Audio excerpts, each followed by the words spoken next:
যে আলহামদু মানে প্রশংসাটা গুরুত্বপূর্ণ ব্যয় করে কোন গুণে কোন সিফাতের বৈশিষ্ট্য কারণ এইগুলোকে বর্ণনা করার জন্য হাম প্রশংসা ব্যবহার করা হয়। অসুন্দর কিন্তু প্রশংসা করা হয়, সুন্দরের প্রশংসা করা হয়, ঠিক কিনা?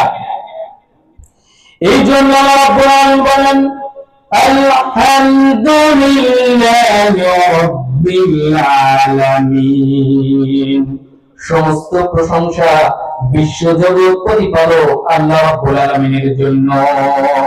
বিশ্বজগৎ প্রতিপালক আল্লাহ রাব্বুল আলামিনের জন্য।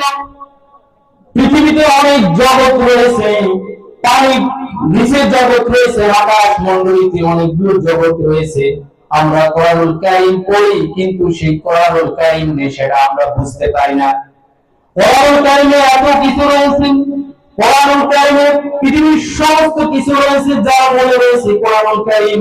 এটা যদি কোনো গানের প্যান্ডেল হতো তাহলে এখানে অসংখ্য অগণিত লোক দেখা যেত, কিন্তু কোরআনুল কারীম এখানে তেলাওয়াত করা হচ্ছে, কোরআনের কথা বলা হচ্ছে, কোনো লোক নাই।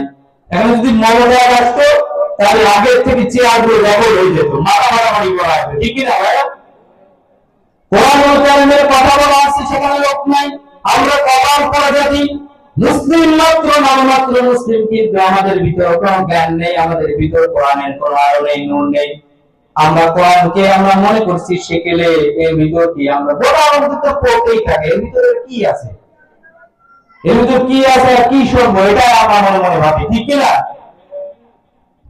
কিন্তু আল্লাহ রাব্বুল আলামিন কোরআনের ভিতর আল্লাহ বলেন রব, রব শব্দ অর্থ আছে পরিপালক, পালনকর্তা, স্রষ্টা, সংরক্ষক, বিধায়ক, যিনি আমাদেরকে অভিভাবক, বিধানদাতা, রিজিকদাতা, সবকিছু এই রব শব্দের ভিতর সন্নিবেশিত রয়েছে।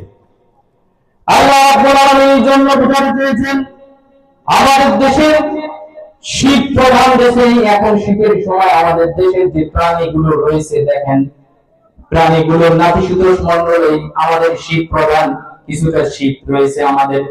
কিন্তু ইউরোপ আমেরিকা এমন শীত রয়েছে যে শীতের জন্য আল্লাহ রাব্বুল আলামিন এই প্রাণীগুলোকে আল্লাহ রাব্বুল আলামিন গায়ে তাদেরকে চাদর, তাদেরকে কম্বল জড়াই দিয়েছেন।